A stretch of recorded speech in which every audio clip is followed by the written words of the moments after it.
So when we were looking you up before, we were laughing that like, you know, in people's like Insta and Facebook bios, they have like all their accomplishments and their awards and like it's all very serious, and you just have, without Hermione, Harry dies in book 1.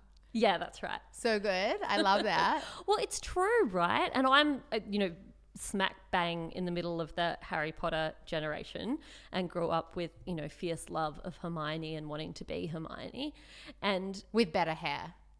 Well, she Yeah, gets better she gets hair later. better hair. She does. She better has hair. good hair now. I feel like she overcomes a lot of including the bad tribulations, hair. including Yeah. the very frizzy big hair. It's true. Maybe it was a metaphor. J.K. Rowling, she's so clever. She triumphs on all counts. To be fair, Harry and Ron also have bad hair. That's true. And Harry has ugly glasses. So So it's just not very good. She's fit. definitely the best character. Also, I read this really, I can't believe we're getting into Harry Potter analysis. I'm such a nerd. Absolutely. But I 5 read seconds this in. really interesting take on Harry Potter, right? And how Hermione is portrayed as just awful in the first book. And the way they described it was, well, the books are told from Harry's perspective, right? And he's an 11-year-old boy. And 11-year-old boys do see people in a particular way. And he That's went, oh, true. look at the hair and she's nerdy and weird and bossy. And really, that was because he was a kid and that was his perception of what was just a strong, kick-ass woman. Yeah, okay. That's true. And as he grows, her beauty grows as well. And he realizes without her, he'd be dead. And was there a moment, I was trying to remember because book 1 was many, many years ago. Was there a moment where she saves his life? Yes. Yeah. Yeah. As she continues to do throughout the whole book, because every 5 minutes they're like, oh, what even is that? And she's like, well, don't worry, I've read up on it. Totally. Yeah, She's yeah. always the brain. She's in charge. Yeah, fully. for sure. She's done the work. Are you like so into Harry Potter that you've gone to see that play that's on at the moment? Oh. Got invited to the premiere and it was spectacular. It was so good. I banned my husband from coming as my date because he hadn't read all the books. Oh, yeah, And good I was one. like, unless you've read them all, you're not invited. Yeah, it's I always haven't invited seen someone otherwise. else. I haven't read all the books. Am What? I not But- invited? No, but you've seen all the movies at least. I actually haven't. Okay, no, you're not invited then. I Sorry, didn't Jess. see like Sorry, the I'm last really sorry. 2, unfortunately. But I really enjoyed them, so I don't know why. Maybe I should go back and watch. Yeah, you can still catch up. It's not too late. Oh, I actually, sorry. Just while we're swapping Harry Potter stories, I have a really funny story that my boyfriend's very much not into Harry Potter, as evidenced by the story I'm about to tell. Great story. And when I moved in with him, or when I like started hanging out at his house, I was like, I pointed at a cupboard under the stairs and I was like, does Harry live there? And he's like, how did you know? And I'm like, what? And he's like, how did you know that? And I was like, what are you talking about? And he's like, that's exactly what my roommate said. How does everybody know that Harry lives there? I was like, okay, you're clearly not a Harry Potter fan over here. he had absolutely no idea. It's really sad. It is really Yeah, sad. It is a little bit sad. So we were lucky enough to actually be on a panel with you. Was that when was And that was February? early March, Earlier I wanna this say. year. Yeah, earlier this year, and we were just like absolutely in awe of you, blown away by you. Like, Oh, vice versa. no, honestly. And it was International Women's Day, we were saying, which is like you've described as your Super Bowl. Yeah, it's a very intense day. Yeah. Because I do a lot of public speaking and things like that, and bookings are very busy at some times of the year. And then, you know, in December and January, when no one holds a conference, I am very poor. But well rested. Yeah, that's true. But then come March, you are back on and like just Exactly. going. I think like it was breakfast. You had already been at something in the morning. You had like another 8 things on that day. You had outfit changes. And we Yeah, were just I like, did. oh, this is our whole day right here. So you are like an absolutely fierce feminist and you just have so much knowledge to share. And initially when we started talking about it, we're like, why is Jamila the way she is? Like what happened in like those early years that like made you like that set you on this path? You know, I don't know if there's anything so much in early years. I was a pretty ordinary, happy kid. You know how everyone has those stories of their childhood or their school and it's like their origin story, like a superhero, and it always involves some great tragedy or they were bullied or something awful happened. Or a spider bite. I just had a really ordinary non-spider. I think I got a spider bite, but I didn't turn into Spider-Man. I You're just had a still really waiting. Ordinary, lovely, safe, happy childhood with no great trauma to impart. Yeah, which is great as well. Like, yeah, absolutely. You take it. But it wasn't till I think university and starting into the workforce that the feminist discussion really became something that I was really interested in.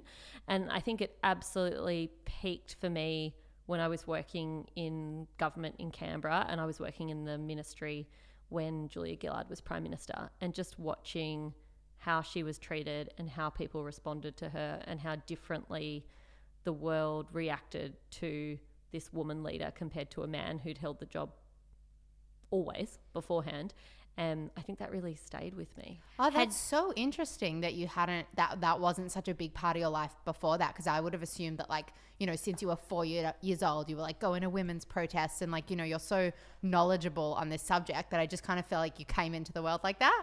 Oh, that's very nice. But no, not at all. I mean, I'd always been interested in government and issues and policy. Mm-hmm. I grew up in Canberra, and I think it's almost impossible to grow up in Canberra and be immune from all that, because everyone around you, their job is related to government, or their job is related to supporting people in the government. So cutting their hair or making their food or whatever it happens to be. Yeah, that makes sense. The interest flows, I think, but the feminist stuff came later. I suspect if you'd grabbed me at 17 and said, "Are you a feminist?" I would have gone, "Oh, gross, no." Oh, Yeah. that's Probably so that funny, because we were chatting earlier about, like, that word feminist and how, like, when we were all younger, it was something that we didn't identify as, which is... Well, because it was like the bra burning. I thought of, like, you know, the 60s. Hairy the really underarms, like, just, yeah, things that I guess, like, we didn't relate to. And now it's, like, just turned into something else. Well, even still, like, one of the girls in the office was just saying that her brother last night was like, "Ugh, I hate feminists."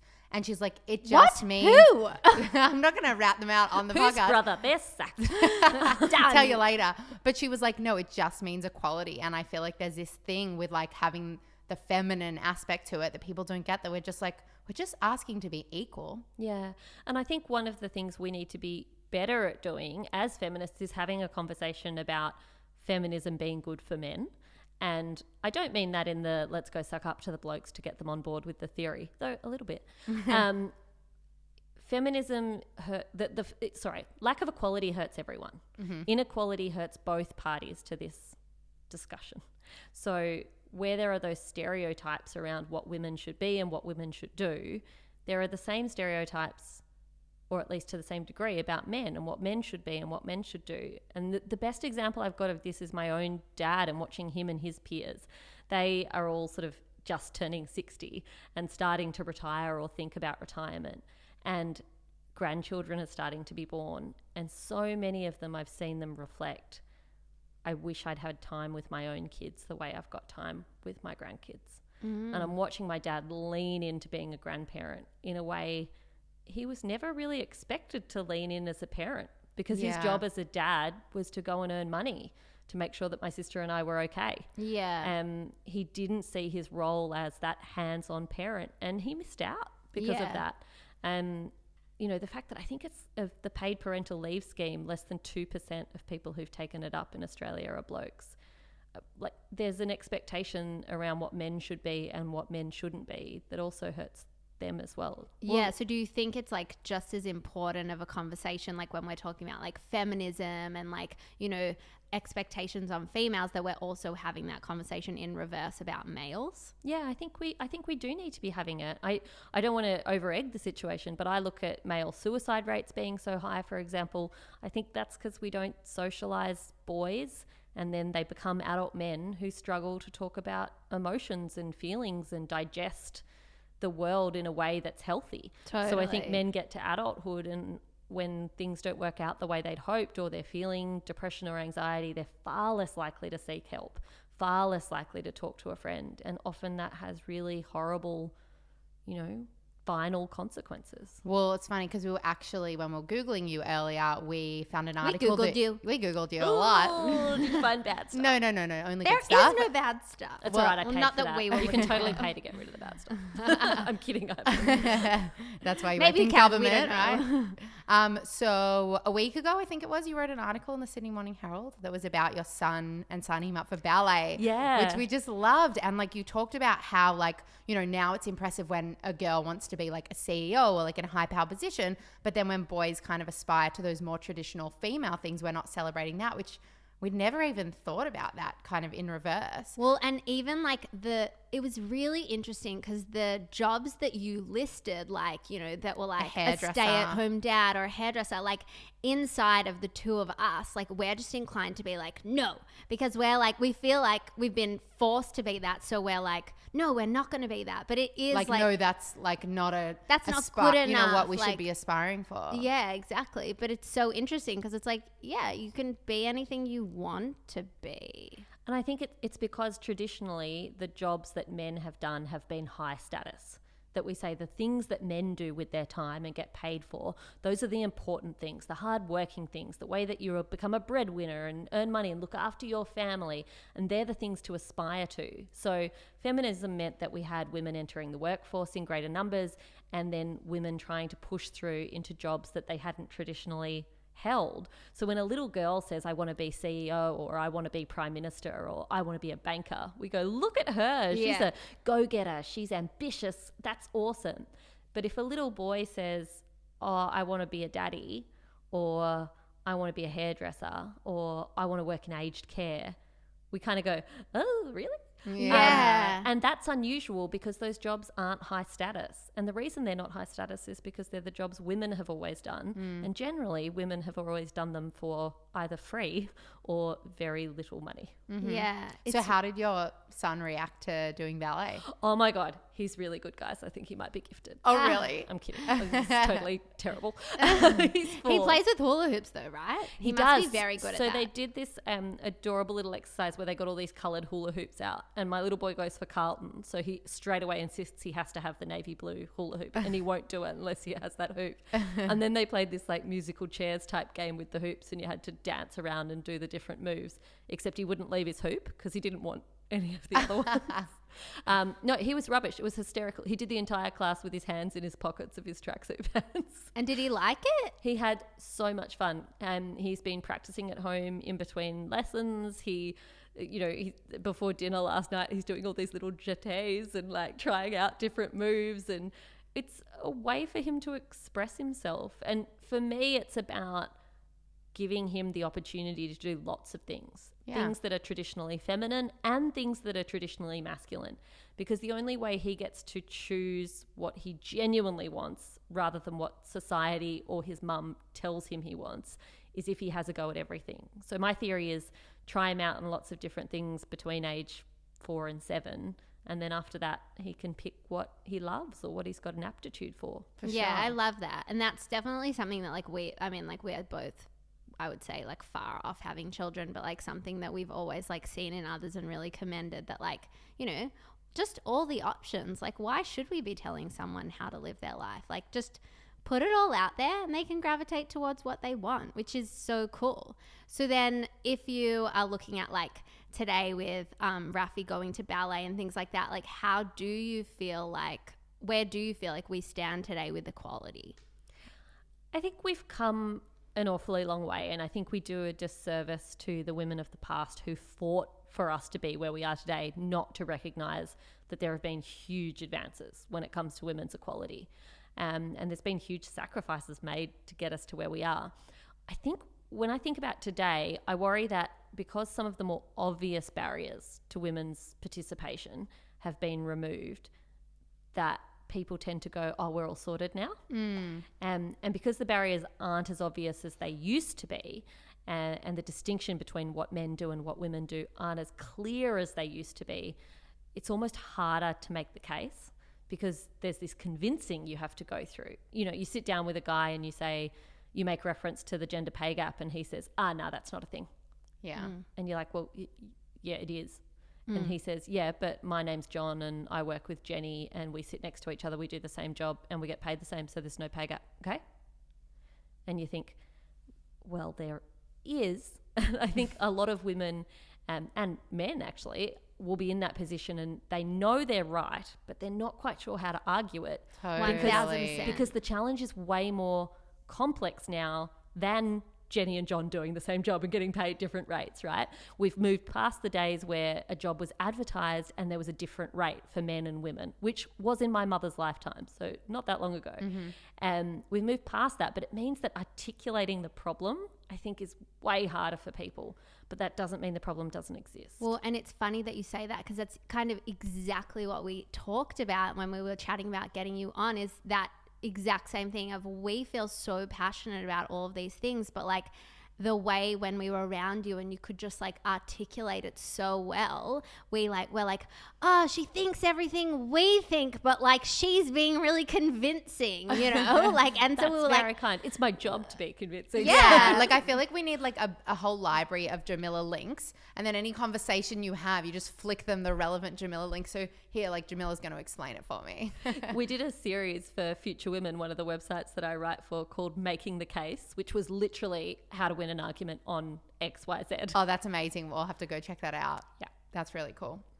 So give us the basics. Like, what are the basic tools? How do you kind of come at someone when they do kind of have a differing opinion? Because we were kind of chatting about that and being like, it's so easy to just like go to anger or be like, you're an idiot, you know? Like, what do you kind of...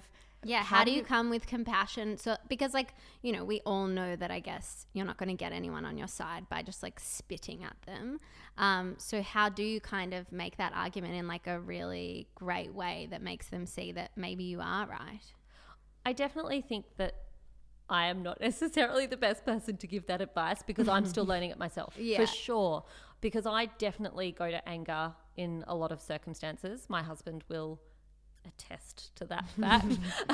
I mean, and that's just being human. Because it's easy to get frustrated. Yeah. Right? And when someone is coming at you on this stuff, and especially when you know you're right, but you don't have the words or the facts to back yourself up in that moment, and you can't press pause on the conversation and say, give me 15 minutes to research and I will come back to you. That can be really hard, and that's when we fall back on anger. So I think having facts with you is really important. I think having some basic understanding of these sorts of issues that come up again and again, like why the pay gap exists, and having it in your head in a way that's easy to remember and easy to understand is really important.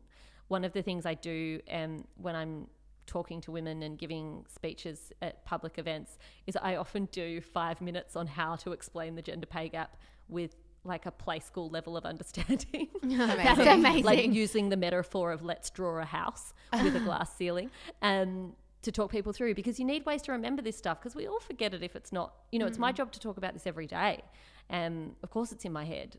You know, you too know your own business inside out and backwards because you're doing it every day. Yeah. If you weren't doing it every day, you would not remember it. Yeah. So I think that's part of it. For me, I always try really hard to disarm with a joke. I think a joke can often be really useful to show someone that you're not trying to make them feel small or make them look stupid, that you just disagree. And I think at a broader level, our society needs to get better at disagreeing, right? We do this thing, and Twitter and social media don't help at all, where if you disagree, it has to be a fight. Do you know what I mean? Yeah, totally. You know, social media definitely has kind of like escalated that. And the digital press are the same. You know, you'll say something to someone. I'll give you an example, right?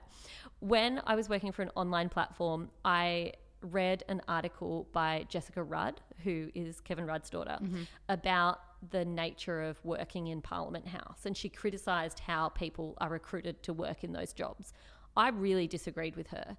And so I decided to write a column in response. Before I published that column, I gave her a phone call and said, by the way, I'm going to write this. I hope that's cool. I'm going to link to your article at the bottom, but I'm going to put my case to why I disagree with you. And she's like, yeah, great. No worries. Oh, and then I put it up. She then wrote a response to my column, and then we put another link in, and she put links into mine. So it was this whole conversation back and forwards. And the next day we read about it on news.com, and the headline was Catfight. Yeah. Kevin Rudd's daughter and former staff member, because I used to work for Kevin, in blah, blah, blah. Like, it wasn't a fight. Like, we were joking on Twitter, like, I can't think of a nicer fight. We should do it more often. Like, it's just like having a cup of tea. Yeah, like you were having constructive conversations and like recognizing that you both had differing opinions, but that was okay. Yeah, it's that call out culture of I have to shame you, and everything with you has to, everything about you has to be wrong because I disagree with you on something. Yeah. There's no one in the world I agree with on everything. Totally. But I think that also kind of highlights this thing around women that, like, you know, people love to pit women against each other, and we're like, you know, always like, I don't know, we're all have been encouraged in a way to be really competitive with each other. And that's obviously changed over the last kind of 5-10 years, but it's still this thing where, like, you know, women kind of in the workplace particularly often are a little bit competitive. Like, where do you feel like that kind of comes in? I think that comes from the same place that all inequality comes from when it comes to gender, and that's that scary word patriarchy that people don't like to use. Again, I'm big on the examples because that's how I understand the world. If you imagine that you're going for a job, for example, and so you're working in an organization and you're looking to the top and you're thinking, one day I want to be in that boardroom. I want to be one of the 12 people sitting around the boardroom table. And you look up to the top, there's 12 seats at that boardroom and 2 of them are women. You tend to focus on them. And in your head, you don't go, I want one of those 12 seats around the boardroom table. You go, I got to get me one of those woman spots. Oh, yeah. You straight away, and you're not doing it intentionally. You're doing it subconsciously because of the way women have been raised for generations, that we're taught, and it's true, that at the very top there aren't that many women.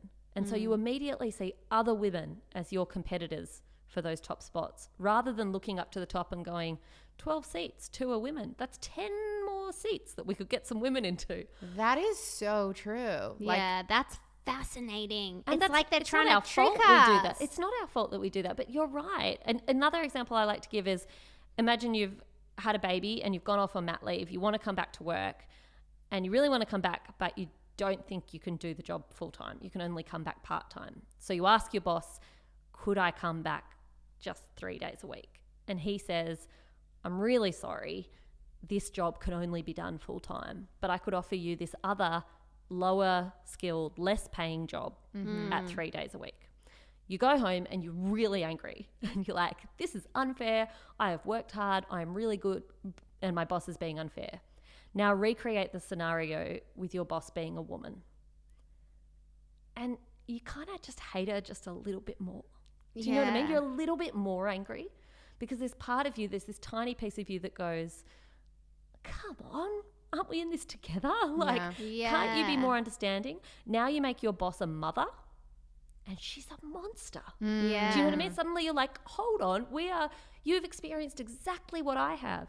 And the problem there is that we have a higher expectation of empathy from women bosses than we do from men. Now, we could either drop our expectations of women or, as I would prefer, we could increase our expectations of empathy from men bosses. But we do treat women bosses and women in the workplace differently. Both women we see as on our level and above us. Totally. That's so fascinating. And this is actually a problem that we found when we were first working in a co-working space around the corner from here in Richmond. And we had our first employee. And we were so conscious that we didn't want to come off as bitches. You know, we were so careful. And we actually worked in the same space as my boyfriend, who had his first couple of employees. And they saw him as a legend. He's a hero. He was a ledge. He'd look them up and down and be like, oi, bro, you can't dress like that. And they'd be like, okay, fine, I'll dress something else. Like, Tonight. You know, but oh my God, if we had turned around to one of the people working for us and said like, oh, you can't dress like that, it would be like, oh, she's such a that's bitch. not okay. But we never really I mean, it just goes back to like knowing these things and being able to articulate them, because it's something that we talked about between the two of us. So, you know, why is that? Like, why do we feel this way? But we never really came to anything concrete. I promise I won't get too nerdy, but there's this amazing study out of the States called the Howard versus Heidi study. And they gave a group of people the resume of a real person, a highly successful entrepreneur named Heidi Rosen. And they said, would you think she would be good for a senior job in your company? They gave another group of people the same resume, but called Heidi Howard. And then they repeated that experiment again and again and again and again. Now, all of the groups assessed the two people, same person, as equally competent for the job. Good news, because it's the same person. But the groups consistently said that Howard was more likable. They were more likely to want to work for Howard. They thought he sounded like a good guy. And it's because people are more comfortable with men being in charge. And they assume men being in charge are going to be blokey mates, good fun to work with. Whereas there are still perceptions, really deeply held perceptions amongst women and men, that women who are really successful, like the two of you, women who are bosses, women who are in charge of lots of people, aren't going to be very nice. So how do we change that? That's a very big question. I think it's... Isn't it simple? No. I think it's about, partly it's about self-reflection, right? It's about starting to analyse our own expectations and challenge our own inner voice and reconsider our own behaviour. And I say that to women and to men. I think that's part of it. And that's about how we think about ourselves as well as how we think about others, and recognising that the thoughts in our head aren't just a product of who we are. They're put there by the society that we live in and that we've grown up in. So part of it's that self-challenging space and to push back against our own behaviours and our own instincts a little bit. And then I think it's a broader problem for society to look at from a government perspective, from a business perspective, that pushes towards equality. Because once you've achieved genuine equality, those stereotypes start to fall away and they start to become less important. And a woman who decides to become a hairdresser isn't becoming a hairdresser because she's a woman, and she's not paid less because she's a woman. She's doing the job because she's good at it and she loves it. And she loves it, yeah. And a bloke who does it isn't kind of making himself small or not being ambitious enough. He's doing something he loves. Yeah. So in terms of like changing those thought processes, I've actually been thinking about it lately. I went on this wellness retreat recently, and like I was like, you know, meeting all these different people, and I found myself like someone would be there trying to like help me, take me through this like session of like meditation or whatever, and I'd be like, she has really weird this or whatever, and I was like, why am I judging this person? Like, this person's here to help me. Like, why do I have these judgments in my head? And I've almost like found this way to just like think about my thoughts. It's called being mindful. Yeah, it is called being mindful. I'm like, if only Someone's that was come a up with word it for already. thinking about your Damn thoughts. it. Yeah, being mindful, but I feel like that makes it less relatable than when I say it, thinking about your thoughts. Just like step back a little bit and notice your thoughts, and like, yeah, like observing them and being like, why am I making this judgment, rather than just like letting that judgment be reality. And I think that's a really good point, partly because there's two thoughts happening there, right? The first thought is the one you have, and the second is the one you act on, right? So if your first thought is, ooh, weird hair or something, if you're then rude, or you change your behaviour, or you go to your friend and say, oh my God, she's got really weird hair, or you take action on that thought, that's the problematic behaviour. Yeah. Having the thought, I mean, we're all prone to bad thoughts occasionally, and stereotypes and the way we're raised means that we will sometimes think prejudiced things. I don't think you need to attack yourself for that. It's when you'll allow those thoughts to become actions, and that's, I think, where we need to challenge ourselves a bit more. You're so right. And like going and speaking about it with your girls is something where like it so easily gets bitchy. If I'm like, oh, did you notice this? And then she'll build on it by saying, oh yeah, and did you see this? And like, you know, we're good people, but somehow the conversations just turn into like, yeah, genuinely being bitchy. And so you're right. If you kind of have that thought, let it pass, and you don't take action on it, then it doesn't become that. Yeah, absolutely. And recognizing why you have the thought. So the Harvard Business Review online does these tests. You can take them for free. It's actually fascinating. How racist are you? How sexist are you? And these tests. I am 67% sexist. What? Sexist against men? Against women. Quite literally, for a living. Then maybe they need a relook at their test. But no, I don't think they do, because it's true. Yeah, they got to like the root of like these societal norms that you kind of deeply believe, even though you're not actually believing them on the surface. I've grown up in the same world as everybody else has. Of course I'm impacted by it. Of course I am. You're not immune from it. And so I don't think it's about beating yourself up for having the thought in the first place. It's about saying, what am I going to do to make sure I don't take action based on that thought? I was less racist than I was sexist. So that plays okay, that's good. That's excellent. I want to take that test. That sounds great. It's a little bit confronting. So you mentioned a little bit ago talking about like the fact that, you know, governments and businesses need to get involved. And I guess like that kind of reminds me of that and you can talk about this way better than I can, but is it called like the quota, where like there's like a specific amount of women on boards? Do you mind like explaining that, and then we can kind of chat about like what you actually think about it? So a quota is simply a requirement that when you've got a group of positions, a minimum number of them have to be filled by a certain group. And do we have that on public boards in Australia? Some companies apply that to their boards. Government boards require that a certain number of positions are filled by women at different governments at different levels have different rules, but and then we apply it in various ways in a whole lot of places. For example, in the Australian Parliament, in the Senate, right, every state gets 12 senators. Okay? How many people live in Tasmania versus how many people live in New South Wales? Does Tasmania deserve the same number of senators as New South Wales? Like, if we're talking about representing people, Yeah, totally. right? New South Wales has got 6 million people, and I think Tasmania's about 500,000. New South Wales should have 12 times the number of senators if we were being genuinely representative, if we were being genuinely democratic. But when they created the Australian Constitution, they sat down and said that could be really unfair because the big states could just trample all over the little states and the outcomes wouldn't be what we wanted them to be. So they created a quota that there was a minute that they gave Tasmania more senators than it objectively deserved.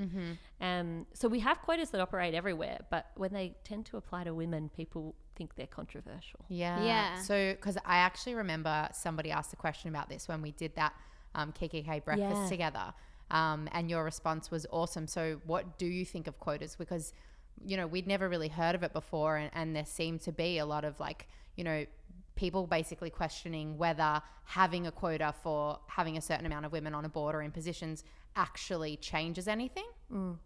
It's a really good question and a really complex area. I think quotas can be really effective in the right circumstances. I don't think they're always going to be the right answer, but I think they can be really effective. The best example that I can give is a political one. So again, I'm sorry for being political. That's okay. So I think it was about 20 years ago, the Australian Labor Party sat down and said, we don't have many women in the parliament. And it was a problem that all political parties had at the time, still do. And they said, we need to get more women into parliament. And it's not just happening. It's not happening through our normal processes. We're not particularly moving things along. We're not increasing.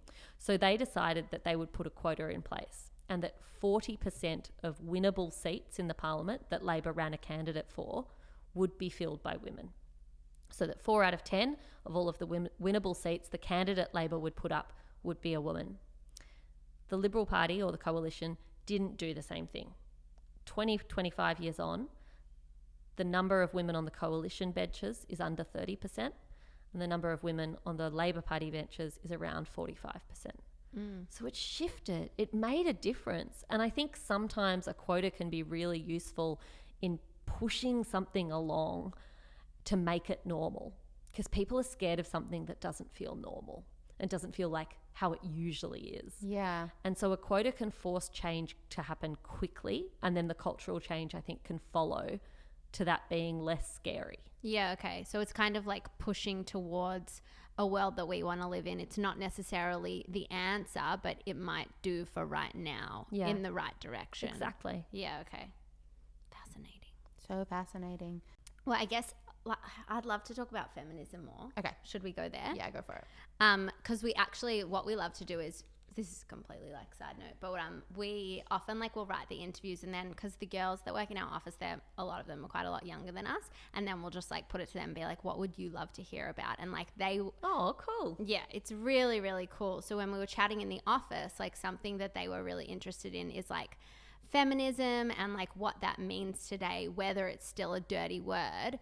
And then as we kind of started to unpack that, we were talking about, the way the world is moving towards gender fluidity and things like that, and how that impacts feminism. I think that's a really good series of questions, because there's a lot to unpack in that space. So whether or not feminism is a dirty word, I mean, to me, it's a word that I think is really beautiful. It's the word that allows my son to be involved in ballet, and it means that he's allowed to aspire to be an active and involved dad. It's what means that I can take him along to the AFLW and he can get excited because he's seeing his heroes play footy and play it well, and it doesn't matter that he's watching the women rather than the men. He just sees them as heroes. He loves Darcy Vesio as much as he loves Patrick Cripps, and I don't think it would occur to him that chicks can't play football professionally, because from his perspective, that's what he's grown up with, and that's what's normal. So it's about more possibilities for both men and women.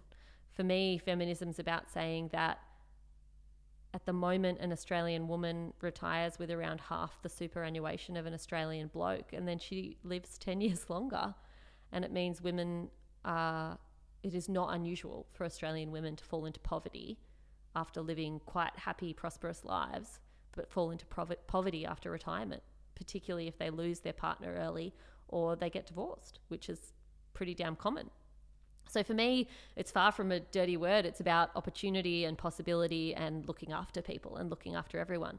The gender fluidity question is such a good one. And when we talk about the entrenched way we think about things and the entrenched way we talk about things, it's something I'm guilty of, and learning to move my language to a place that's more inclusive of recognizing there are lots of genders, and that people won't necessarily have the same gender throughout their whole lives. But I think oppression of women and discrimination against women applies to those who are born with scientifically, biologically considered female body parts, and those who live as women. I think so. It kind of goes across both. I think it still applies, and I think there are definitely different and intersectional, perhaps, challenges that women face if you haven't been born female. I would argue generally greater challenges and incredibly hurtful discrimination is what most people will experience, as well as the mental and emotional toll of feeling confused often as a kid, and being told what you are is wrong for a lot of your life. I can't even wrap my head around how hard that would be as an adult to start to adjust in that space. But I actually think gender fluidity and moving out of those binaries will be really good for feminism. I think that's more likely to move us towards equality. And I speak in schools occasionally, and when I do that, oh my God, teenagers are so woke these days. They like, are. so woke. And I know. You It's get these crazy. questions I would never get from adults. And you're just Yeah. like, hand it all over, guys. You can just be in charge. Oh my God, totally. And that's why I feel like we actually judged this school group recently, and they had to like pitch business ideas to us, and one of them pitched this like, you know, non-gender clothing label. Yeah, right. And they were just like, yeah, obviously like this is something we need. And so that's kind of why we were chatting about, you know, in their generation, like I don't even feel like they'll see gender, you know, it's just kind of like, you know, do whatever you want, do whatever makes you happy, wear whatever clothing makes you happy. Who cares if you're a guy or a girl? Yep. Sleep with whoever you want, do whatever you want, be whoever you want, Totally. wear whatever you want. You know, and I think that's right. It's so good. And you know, there's moments where you're like, your parents feel like so ancient and out of touch, and you're like, I'm never going to be like that. But then when you speak to young people, you're like, oh my God, I'm so out of touch. Yeah. 100%. But it could also like be a cool evolution of the movement, I guess, you know, like it's existed to a certain point and like served a purpose to get us to this point. And then the conversation could kind of change more to be around true. like equality and just, I guess, like inclusivity as well. Yeah. And I think, you know, feminism is the simple idea that equality between the genders is something we should strive for. And I think that's already changing to equality of all genders, as opposed to suggesting there are only two. Yeah. Well, and I guess like around that kind of the word feminist and someone like not necessarily like someone who at their core believes in equality but says, oh, I'm not a feminist.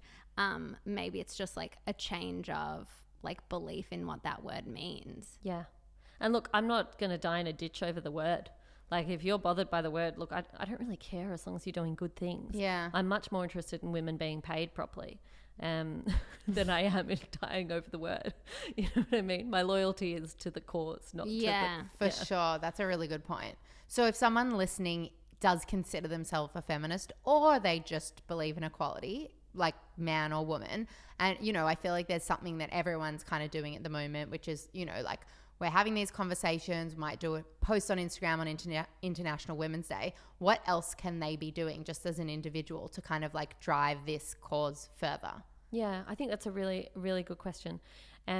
I think the first thing we can do is talk about how we raise boys and girls. And I don't mean that just as parents. Everyone has children in their lives, whether or not they're their own children. And often children are more likely to look up to someone that isn't their parent. So I think perhaps there's even greater influence to be had there. I think we need to try and free ourselves from those gender stereotypes when we're talking to kids, to really give children the space to be who they are. And that means celebrating them for whatever they choose to do and helping open up pathways for them to do and try different things that go beyond what society expects. And that's of them. hard. Like, even like in the language, when, you know, like you're talking to like a little boy, you're like, oh, you're such a tough boy, you know, like, and we say the word boy to boys a lot, and the word girl to girls a lot. Even like dogs, like that's where I catch myself the most, being like the way that I describe my boy dog, like, and the adjectives I use towards him compared to how I call my girl dog. It's like she's such a pretty girl. Exactly. Like, it's so ingrained in me that I'm just like, because when you're talking to a dog, I guess like you're not noticing those things. You're not like having to filter yourself. And that's when it comes out the most in me. And I'm like, oh, what am I saying? I know. I actually tell Panther he's a beautiful, pretty boy all the time for that reason, because I'm like, I'm conscious of it. Like, he's beautiful. He's pretty. Like, he can be those things. And I think, you know, I'm always really, and I am a terrible parent at times, and I am a good parent at times. I'm trying my best, but I get it wrong a lot. But I try really hard with my son to praise all attributes. So I talk about him being brave and strong, because he is, but I also like to talk about him being kind.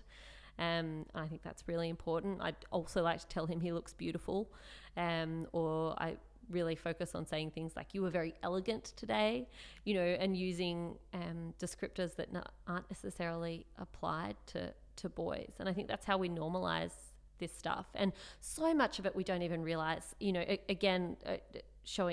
showing how bad I am at it.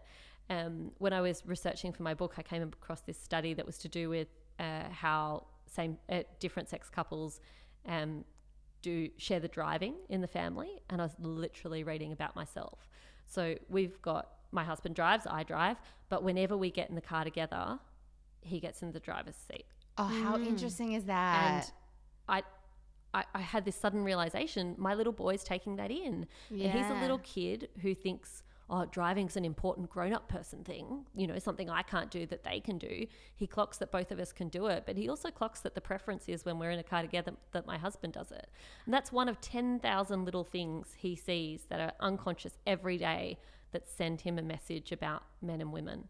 And I had to really actively be like, I have to drive more to my husband. And he was like, okay, sure, whatever you want. But that's really interesting. I feel like we both love to drive. So maybe that's not the case, but I feel like with all of my friends, like most, if not all, the guy is always the driver for some unknown reason. And it's the same way I really found it when I first had Ruffy, was I watched how easy it was for us to fall into these really traditional gender roles of around cooking and cleaning and responsibility, and that emotional and mental load, I think, is something that we're still starting the conversation on and starting to wrap our heads around, that idea that women carry the emotional and mental load and do that labor far more than men, and that women are punished for it when they don't do it. Interesting. I'm just thinking now about what I do, and like definitely in terms of like things like taking the trash out, like that's always been like a guy's job in my house. Like I never take the rubbish out. I don't make sure the bins are out on bin day. Like that's Elliot's role. But like, why is it Elliot's role? That's silly. Having said that, there are some rubbish jobs that the blokes have done that they can keep. Like, you know, don't push yourself too far. Like there is no way I'm going to start doing gardening. Gardening is I feel like gardening can be feminine as well. That's gender neutral enough that I you just can don't like palm it off gardens. to the guys. That's fine. Yeah, that's fair. I feel like in my future life, I will like gardening. Something else that I was being taught about actually on this wellness retreat as well recently was talking about periods. Yeah. And like how women have, like I started Googling it because I just like, I never even thought about it. And I've always been a bit shameful about my period. You know, like you put your pad in your pocket really like secretively, and like you just don't really talk about it openly in front of men. And then when I was like looking up about it, it was like, you know, it actually used to be that this time, like, you know, in tribal times, like that a woman's period would be celebrated, and it would be a time for women to come together, and it was like a really powerful thing, and the way it's kind of like you're synced with the moon. And now in this bloody patriarchy. It's shameful and dirty, and right? we're hormonal and bitchy during that time, you know, rather than celebrate it. It's like, you know, we should be locked away somewhere, like nobody wants to see a period, hide it, you know. And I'd never even thought about that before, and just how much that is just become so internalized in all of us that this is something to be shameful about. And there are real ramifications around that. You know, there's the societal day-to-day stuff. The fact that my husband, the first time in his life had ever walked down the sanitary items aisle was after I gave birth and couldn't physically get up and go to the chemist or Woolworths. And I remember he came home with like 25 different things because he was like, I didn't know what to buy, so I bought everything. You know, it's this giant panic. But the fact that I'd never talked to him about that, I'd never put it on a shopping list for him to go and buy. Like, why? Like, I put everything else there for him to do. But there are serious ramifications. We talk about endometriosis and women's pain not being valued. There are a lot of medical conditions that aren't unusual that are linked to period pain and periods that women have not talked about forever, and that male scientists haven't been interested in researching. Most scientific research experiments still exclude female rats from the process, and they just experiment on male rats because the female test subjects gives them more erratic results, often because of hormones. So they just don't use them. Even crash test dummies, I've heard, like that if we It crash uses our the cars, size of a man. Yeah. Really? So yeah, they use the so they're not body as of a safe. man. Yeah, they're not as safe for The women a lot of way the time. houses are designed, the way desks are designed, are all based on the average male figure, and the way buildings are heated. One of the reasons women often feel cold is because the building is heated to suit the body temperature internally of a bloke, not of a woman. So Which you is feel funny uncomfortable. because can you feel like our I mean, we It's have to so turn the warm. heating It's off. delightful. Yeah, exactly. It's always like I'm 24 so degrees. because I'm always cold. Yeah. It's lovely here. 100%. But with the period stuff, we've got to get better at talking about that. And, you know, I tend not to talk about my own health stuff, but I got very sick a couple of years ago and have a recurrent brain tumour, which they found. The only reason they found it was because I skipped a period. That was the single and only symptom I had. Your period is actually a symbol of your broader health and well-being, and often changes to it or problems with it are reflective of something really serious going on in your body. A lot of women will skip a period if they're underweight or if they're really stressed, or if they're not sleeping properly. It's actually a really good sign of sort of where you're at. And when I was finding that, like, I spent the week in the countryside, my period came early, like a week early for the first time in so long. And I looked up the day and it was a full moon that day. So it's really powerful. Like, it's this really like, It's super powerful. I told you, when I got back from Bali, I actually don't get my period because I have Implanon. And when I got back from Bali, like I had just like come off 3 weeks of like really getting in touch with myself. Full moon, got my period that day. It was bizarre. And then you got your period on the full moon. And then I had the same thing happen to me. And I feel like it's this thing where we're like, we need to be having more kind of discussions about this stuff with women, but also with men. Oh, yes, God, 100%. And I tell you what, like when it comes to discussing health, men actually need more work. You know, part of the reason that they target campaigns about prostate cancer checks to women is because men don't talk about it with each other. So they rely on female partners to convince a bloke, go on, you've got to get checked, you know what I mean? You've got to follow that up, that really matters, you could be really sick. Yeah, totally. Guys do not talk about that stuff with each other, like, unless they have man flu, when it is a very serious that's state of true. affairs. That is the only one. Although my boyfriend doesn't really get man flu. That's weird. He doesn't? Why. No. He's an evolved. He's like, an I'm evolved sick. Can being. you stay away from me? Like, that's his like version of man flu.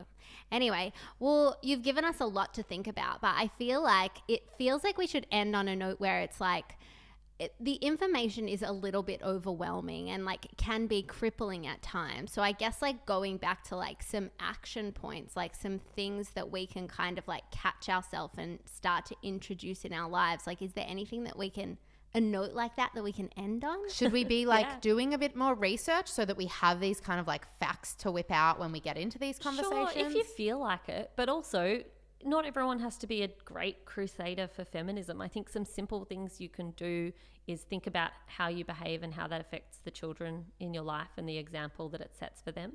next time you're at work and something happens with a woman colleague or a woman boss and you feel really angry and like you've been hard done by, just check yourself and say, am I responding more harshly because she's a woman?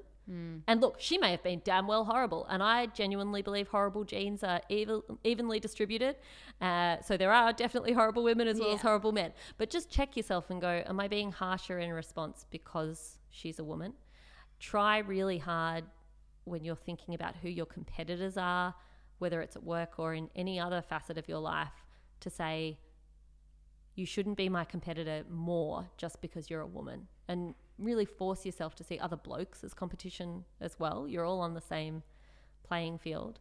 And then I think one of the great things you can do if you want more information in this space, if you're more interested in it, if you want that factual stuff, is just follow a bunch of rad women on Instagram or Twitter. Go seek out those feminist voices, particularly feminist voices who don't get the coverage they deserve, which is usually lesbian women or women of colour. Go find them and follow them, and you'll learn so much just by scrolling Facebook and Insta. Do you have any favourites? So many. It's We really have time. hard. It's really hard for me. There is an amazing podcast called Call Your Girlfriend out of the US. The two chicks who host that are both absolutely fabulous and fascinating and excellent. I love Deborah Frances White, who is Australian born but lives in the UK and hosts the Guilty Feminist podcast. And in terms of who I love reading, Clementine Ford always makes me feel furious at the world, but also braver and a little bit stronger. Yasmin Abdul-Majid is fabulous to follow and to read. I really like Jane Gilmore. I love Van Batten at The Guardian. See, I need to stop now. No, that's okay. There are a lot of that was women a really I love. good list. Yeah, I was thinking we should like put all of those in the show notes. EDM. Yeah, good one. Okay. And obviously they should go follow you as well, because you are one of those powerful female voices. And also like super funny and relatable. Like I love all your thank content you. because like it's not super dry or anything. Like you're also just like funny and human about it. Good. And that's the thing. I think sometimes we make feminism so academic and unreachable and a bit scary. And like you don't have to be the perfect feminist. Like you're allowed to screw up sometimes, you know. I admit that I love watching The Bachelor. Like that is, I really genuinely enjoy it. I really like watching America's Next Top Model. My favorite parts of America's Next Top Model is when they tell these really, really beautiful girls why they're not beautiful enough. And I think that is awful. That is the most unfeminist behavior there is. Oh my God. I kind of do. Yeah, we watch Real Housewives, like all of them. Pick a franchise. We watch every single one, and our boyfriends are always like, you are smart women. How are you sitting here watching these women fight with each other? And we're like, it's just so damn good. Because sometimes you need a break. Yeah, and guilty sometimes you want to pleasure. turn it off, and that's okay. And I don't think you have to be perfection all the time, and you're allowed to have, you know, your dessert and your chocolate topping and your stupid stuff as well as your greens. Totally. I love that. That's a great note to end on. Okay, cool. Thank you so much. That was awesome. Thanks for having me. Thank you so much. It was so great to chat to you.